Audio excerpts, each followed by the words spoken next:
આપણી સંકલ્પ ન્યૂઝ ચેનલને સબસ્ક્રાઇબ અને લાઇક કરો, બેલ આઇકન દબાવો જેથી આવનાર ન્યૂઝ અપડેટ્સની નોટિફિકેશન આપના મોબાઈલ પર સૌથી પહેલા પહોંચે. Like, subscribe and share the video. નમસ્કાર દર્શક મિત્રો, હું છું પૂજા ટંડેલ. સંકલ્પ ન્યૂઝમાં આપનું સ્વાગત છે. સમાચારની શરૂઆત કરતા પહેલા એક નજર આજના મુખ્ય સમાચાર પર. ઉમરગામના તુંબ ગામે ડેકોરેશનના મંડપ ગોડાઉનમાં ભીષણ આગ લાગતા દોડધામ. આગ લાગવાનું કારણ અવગણ. આજ મંડપ ડેકોરેશનના ગોડાઉનમાં આગની ત્રીજી ઘટના હોવાનું સામે આવતા અનેક પ્રશ્નો ઉઠ્યા. ઉમરગામના ટુંબ ગામે એક ડેકોરેશનના મંડપમાં મોડી રાત્રે અચાનક ભીષણ આગ ફાટી નીકળી હતી. આગ એટલી વિકરાળ હતી કે જોતજોતામાં ડેકોરેશનનો તમામ સામાન બળીને ખાખ થઈ ગયો હતો. જોકે ચોંકાવનારી બાબત એ છે કે આ જ ગોડાઉનમાં આગ લાગવાની આ ત્રીજી ઘટના છે. ઘટનાની વિગત મુજબ ઉમરગામ તાલુકાના ટુંબ ગામે આવેલા સંજાણ બિલાડ માર્ગ ઉપર એક પેટ્રોલ પંપની પાછળના ભાગે ડેકોરેશનના સામાનનું ગોડાઉન આવેલું છે. ગત રાત્રે આ ગોડાઉનમાં અચાનક કોઈ કારણસર આગ ફાટી નીકળી હતી. સૂકા અને જ્વલનશીલ સામાનને કારણે આગે ગણતરીના મિનિટોમાં જ રૌદ્ર સ્વરૂપ ધારણ કરી લીધું હતું અને આખો મંડપ આગની લપેટમાં આવી ગયો હતો. ઘટનાની જાણ થતાં ઉમરગામ ફાયર વિભાગ અને ઉમરગામ પાલિકાની ફાયર ટીમો તાત્કાલિક ઘટના સ્થળે દોડી ગઈ હતી. ફાયર ફાઈટરોએ પાણીનો મારો ચલાવી ભારે જહેમત બાદ આગ ઉપર કાબુ મેળવ્યો હતો. સદનસીબે આ ઘટનામાં કોઈ જાનહાનિ થઈ ન હતી, પરંતુ ડેકોરેશનનો સામાન સંપૂર્ણપણે બળીને ખાખ થઈ ગયો હતો. ઉલ્લેખનીય છે કે આજ મંડપ અને ડેકોરેશનના ગોડાઉનમાં આગ લાગવાની આ ત્રીજી ઘટના હોવાનું સામે આવ્યું છે. ત્યારે આગની ઘટનાને પગલે અનેક પ્રશ્નો ઉઠી રહ્યા છે અને આગ લાગવાનું કારણ અકબંધ રહ્યું હતું.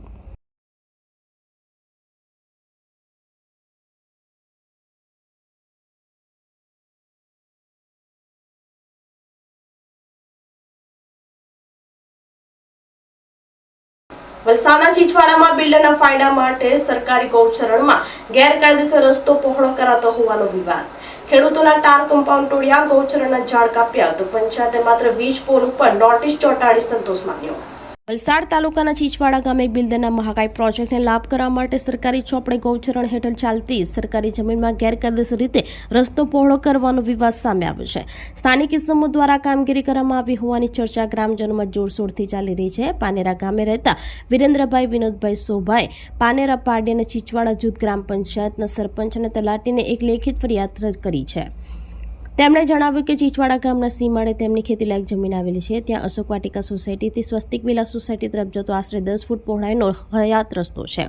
કોઈ ત્રાહિતી સમૂહ દ્વારા રસ્તાને 35 ફૂટથી વધુ પહોળો કરવા માટે તેમની તથા અન્ય ખેડૂતોની જાણ બહાર જમીનના તાર કમ્પાઉન્ડને જેસીબી વડે તોડી પાડવામાં આવ્યા છે. એટલું જ નહીં, સરકારી ગૌચરણની જમીનમાં ઉગેલા ઝાડોને પણ મનસ્વીપણે કાપી નાખીને ખોદકામ શરૂ કરી દેવાયું છે. અરજદારે આ રસ્તો સરકારી, ખાનગી કે ગૌચરણની જમીન ઉપર બની રહ્યો છે તેની સંપૂર્ણ માહિતી આપવા માંગ કરી છે. આ મામલે સ્થાનિકોની મૌખિક રજૂઆત બાદ સરપંચે 4 જુલાઈ 2026ના રોજ અને ત્યારબાદ વિરેન્દ્ર સોભાની 15 જુલાઈ 2026ની લેખિત રજૂઆતને પગલે પાનેરા પાડી ગ્રામ પંચાયતના સરપંચ તલાટીએ કાર્યવાહી કરી હતી. જોકે પંચાયતે કોઈ ચોક્કસ વ્યક્તિ કે સંસ્થાના નામનો ઉલ્લેખ કર્યા વગર જ એક જાહેર નોટિસ તૈયાર કરી ઘટના સ્થળે વીજ પોલ ઉપર ચોંટાડી દીધી છે. આ નોટિસમાં જણાવ્યા અનુસાર ચીચવાડા ગામે સર્વે નંબર 310-311 કુલ ક્ષેત્ર 1/6907 વાળી જમીન ગ્રામ પંચાયતના રેકોર્ડ મુજબ ગૌચરણ હેઠળની છે. પંચાયતે સ્થળ તપાસ કરતા ત્યાં રસ્તો પહોળો કરવાનું કામ ચાલ્યું હોવાનું જણાયું હતું. આથી આ કામગીરીને તાત્કાલિક અસરથી બંધ કરવા આદેશ કરાયો છે અને જો સક્ષમ અધિકારી તરફથી કોઈ પરવાનગી મેળવી હોય તો તે દિન 3માં રજૂ કરવા તાકીદ કરવામાં આવી છે. મારું નામ વાસંતીબેન મુકેશભાઈ પટેલ. અમારી જે વાડ હતી ને એ વાડ અમારી કાઢી નાખી છે. પાલિકાની વાડ હતી, વર્ષોથી અમારી આજ એક જ વાડ હતી. એ વાડ કાઢી નાખી. એ પહેલા અમે એમને કીધું કે અમારી વાડ કાઢ્યા તો ખુલ્લી થઈ જાય. એ કે અમે તમારી વાડ બનાવી આપીએ, પણ અમારી વાડ એકદમ અંદરથી જતી રહે છે. એ અમને પ્રોબ્લેમ છે. એ લોકો કોઈ પરવાનગી બી નથી લીધેલી. પરવાનગી વગરનું કામ છે, કોઈને નથી લીધું. અમે બોલવા જઈએ તો અમને ગાળો આપે છે. અમે મહિયાવંશી જાતિના છે અને અમને એકદમ અમારી પર. મારું નામ ધનિષ્ઠાબેન હર્ષદભાઈ પટેલ, પાનેરા જય હિન્દ ચોક. એ લોકો બોલે છે કે આટલા વર્ષથી રસ્તો છે જ અહીંયા, પણ અમારા સાઈડે રસ્તો બોલે છે કે આ ચીચવાડાનો રસ્તો છે. તો આ રસ્તો કરવા પહેલા અમને પરવાનગી બી નથી આપી, કોઈ પેલું બી નથી કર્યું, જાણકારી બી નથી કરી, માપણી બી નથી લાવ્યા, કઈ જ નથી કર્યું ને એ લોકોના મનમરજી રીતના કરતા છે. એટલે અમારી માંગ એ છે કે માપણી કરીને તમે કરો, અમારું નીકળશે તો અમે આપવા તૈયાર છે. અમે ના નથી પડતા. એવું રીતના કહેવા માંગે છે અમે. હા, એ અમારા ચીચવાડાના લોકો કરતા છે. પાડી આર્ટ્સ એન્ડ કોમર્સ કોલેજમાં પર્યાવરણ સંરક્ષણ પ્રત્યે જાગૃતિ લાવવા વૃક્ષારોપણ કરાયું. JP Patiwala arts and commerce college ખાતે રાષ્ટ્રીય સેવા યોજના NSS ક્લાઇમેટ ચેન્જ સમિતિ અને ઉન્નત ભારત અભિયાન અંતર્ગત સંજીવની 2026 અટલ ફાઉન્ડેશનના સંયુક્ત ઉપક્રમે વૃક્ષારોપણ કાર્યક્રમનું આયોજન કરવામાં આવ્યું હતું. કાર્યક્રમનો મુખ્ય હેતુ પર્યાવરણ સંરક્ષણ પ્રત્યે જાગૃતિ ફેલાવવાનો તેમજ વિદ્યાર્થીઓમાં વૃક્ષો પ્રત્યે પ્રેમ અને જવાબદારીની ભાવના વિકસાવવાનો હતો. કાર્યક્રમમાં કોલેજના ઇન્ચાર્જ આચાર્ય ડોક્ટર ફાલ્ગુનીબેન દેસાઈની પ્રેરણાદાયી ઉપસ્થિતિ રહી. NSS કાર્યક્રમ programme officer doctor Jitubhai Bhoi, doctor Rashmiben Parmar તથા ડોક્ટર વૈશાલીબેન ચાવડાના માર્ગદર્શન હેઠળ વિદ્યાર્થીઓ ઉત્સાહપૂર્વક વૃક્ષારોપણ કર્યું. કાર્યક્રમમાં કોલેજના અન્ય પ્રાધ્યાપકો, સ્ટાફ મિત્રો, ક્લાઇમેટ ચેન્જના કોઓર્ડિનેટર ડોક્ટર હેતલ રાઠોડ અને ઉન્નત ભારત અભિયાનના કોઓર્ડિનેટર ડોક્ટર વૈશાલી ચાવડાએ પણ સક્રિય સહભાગિતા નોંધાવી અને વિદ્યાર્થીઓને પર્યાવરણ સંરક્ષણનો સંદેશો આપ્યો. વિદ્યાર્થીઓએ કોલેજ પરિસરમાં વિવિધ પ્રકારના વૃક્ષોના રોપાઓનું વાવેતર કરી તેમની નિયમિત સંભાળ રાખવાનો સંકલ્પ વ્યક્ત કર્યો હતો.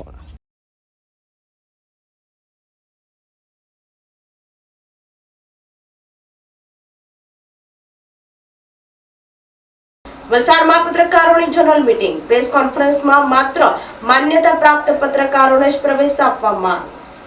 જિલ્લાના પત્રકારોના પ્રતિનિધિ મંડળે વલસાડ જિલ્લા પોલીસ વડાને રૂબરૂ મળી લેખિત રજૂઆત કરી. વલસાડ જિલ્લાના પત્રકારોમાં છેલ્લા કેટલાક સમયથી પ્રેસ કોન્ફરન્સમાં સોશિયલ મીડિયા ઇન્ફ્લુઅન્સ તથા બિનપત્રકાર વ્યક્તિઓની હાજરીને લઈ ઉઠી રહેલી ચિંતાના મુદ્દે જિલ્લાના પત્રકારોએ જનરલ મીટિંગ યોજી મહત્વપૂર્ણ ચર્ચા કરી હતી. બેઠકમાં સર્વાનુમતે નક્કી કરવામાં આવ્યું કે પ્રેસ કોન્ફરન્સનો હેતુ સમાચારના માધ્યમોના પ્રતિનિધિઓને અધિકૃત માહિતી પહોંચાડવાનો હોવાથી તેમાં માત્ર પત્રકારોને જ આમંત્રણ આપવામાં આવે. આ મુદ્દે જિલ્લાના પત્રકારોના પ્રતિનિધિ મંડળે વલસાડ જિલ્લા પોલીસ વડા યુવરાજસિંહ જાડેજાને રૂબરૂ મળી લેખિત રજૂઆત કરી હતી. રજૂઆત દરમિયાન જણાવાયું કે છેલ્લા કેટલાક સમયથી કેટલીક પ્રેસ કોન્ફરન્સમાં ઇન્ફ્લુએન્સર અથવા બિનપત્રકાર વ્યક્તિઓની હાજરી જોવા મળી રહી છે, જેના કારણે પ્રેસ કોન્ફરન્સની વ્યવસ્થા, પ્રશ્નોત્તરીની ગંભીરતા અને પત્રકારોની વ્યવસાયિક કામગીરી પર અસર પડી રહી છે. જિલ્લા પોલીસ વડા યુવરાજસિંહ જાડેજાએ પત્રકારોની રજૂઆત ધીરજપૂર્વક સાંભળી હતી અને રજૂ કરાયેલા મુદ્દાઓને ગંભીરતાથી ધ્યાનમાં લઈ નિયમ અનુસાર યોગ્ય કાર્યવાહી કરવામાં આવશે તેવી ખાતરી આપી હતી. તેમણે પોલીસ અને મીડિયા વચ્ચે સકારાત્મક સંકલન જળવાઈ રહે તે માટે પણ પ્રતિબદ્ધતા વ્યક્ત કરી હોવાનું જાણવા મળ્યું હતું.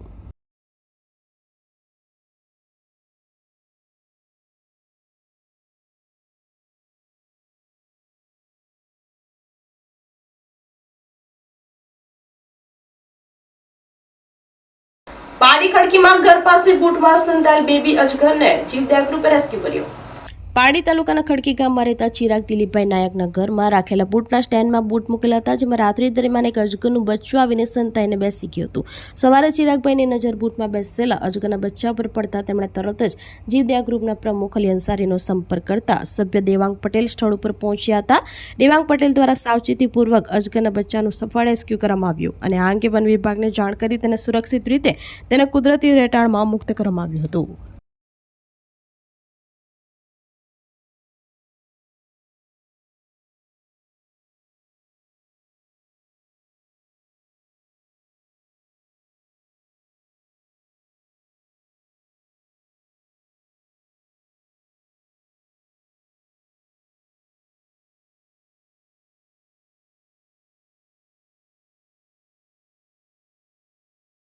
વલસાડ રેલવે સ્ટેશન પર અંધારામાં તીક્ષ્ણ એંગલ ઉપર કાર ચડી જતા બંને ટાયર અને બેક વ્હીલ ફાટ્યા. સ્ટેશન ઉપર આડેધડ વાહન પાર્કિંગની સમસ્યા તો બીજી તરફ રાત્રિના સમયે યોગ્ય લાઇટ ન હોવાથી વાહન ચાલકોને ભારે હાલાકી. વલસાડ રેલવે સ્ટેશનના મુખ્ય રસ્તા પર એક તરફ આડેધડ પાર્કિંગ અને બીજી તરફ અંધારપટને કારણે વાહન ચાલકો ભારે હાલાકીનો સામનો કરી રહ્યા છે. વલસાડ રેલવે સ્ટેશનની ઘોર બેદરકારીને કારણે વાહન ચાલકો માટે જીવનું જોખમ ઊભું થયું છે. સ્ટેશનના રસ્તાની બાજુમાં લગાવવામાં આવેલા થાંભલાની લોખંડની એંગલો તદ્દન ખુલ્લી અને અસુરક્ષિત રીતે છોડી દેવામાં આવી છે. ગત રાતે અંધારાને કારણે એક કાર ચાલકને આ એંગલ દેખાઈ ન હતી. પરિણામે કારના એક તરફના બંને ટાયર આ તીક્ષ્ણ એંગલ ઉપર ચડી જઈ કારના બંને ટાયર ફાટી ગયા હતા અને મેકવ્હીલને પણ ભારે નુકસાન થયું હતું. સ્થાનિક લોકોને રોજના ફેરા મારતા રિક્ષા ચાલકોના જણાવ્યા મુજબ અહીંયા કોઈ પહેલી ઘટના નથી. દરરોજ રાત્રે અંધારાનો લાભ લઈને આડેધડ પાર્કિંગ થાય છે અને આ ખુલ્લી લોખંડની એંગલોના કારણે અનેક નાના મોટા વાહનો અકસ્માતનો ભોગ બને છે.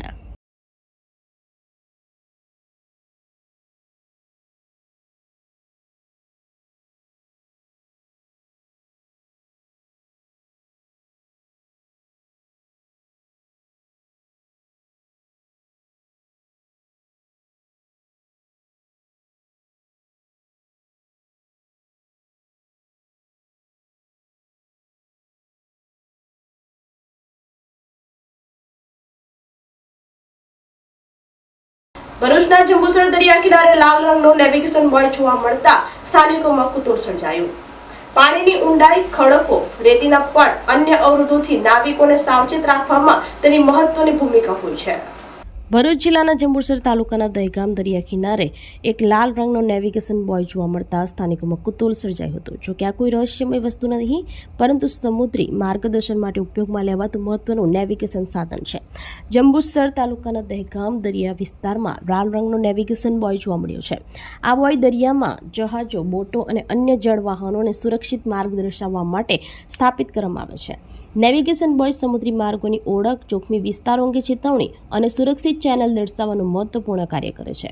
ખાસ કરીને દરિયામાં પાણીની ઊંડાઈ, ખડકો, રેતીના પટ અથવા અન્ય અવરોધોથી નાવિકોને સાવચેત રાખવામાં તેની મહત્વની ભૂમિકા હોય છે. લાલ રંગનો બોય આંતરરાષ્ટ્રીય સમુદ્રી નેવિગેશન પ્રણાલી અનુસાર ચોક્કસ દિશા અને માર્ગની ઓળખ માટે ઉપયોગમાં લેવાય છે, જેથી જહાજો અને બોટો સલામત રીતે પોતાની મુસાફરી ચાલુ રાખી શકે. સમુદ્રી પરિવહનની સુરક્ષા માટે આવા નેવિગેશન બોય અત્યંત જરૂરી માનવામાં આવે છે. દહેગામ દરિયા કિનારે જોવા મળેલો આ બોય પણ સમુદ્ર માર્ગ વ્યવસ્થાનો મહત્વનો ભાગ હોવાનું માનવામાં આવે છે. ભરૂચથી રિપોર્ટર અવી સૈયદ, સંકલ્પ ન્યૂઝ.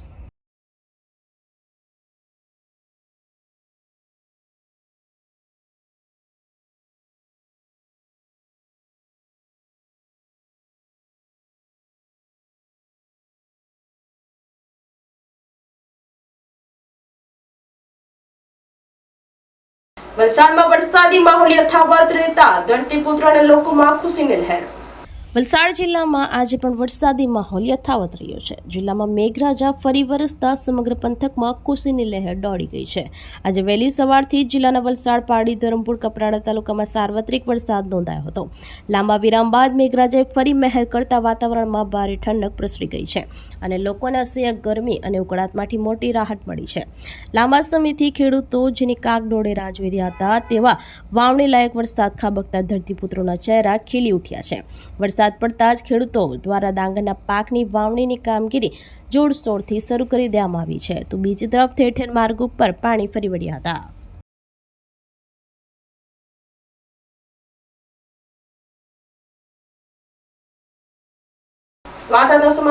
નવા સમાચારો સાથે કાલે ફરી મળીશું. નમસ્કાર. આપણી સંકલ્પ ન્યૂઝ ચેનલને સબસ્ક્રાઇબ અને લાઇક કરો, બેલ આઇકન દબાવો, જેથી આવનાર ન્યૂઝ અપડેટ્સની નોટિફિકેશન આપના મોબાઈલ પર સૌથી પહેલા પહોંચે. Like, subscribe and share the video.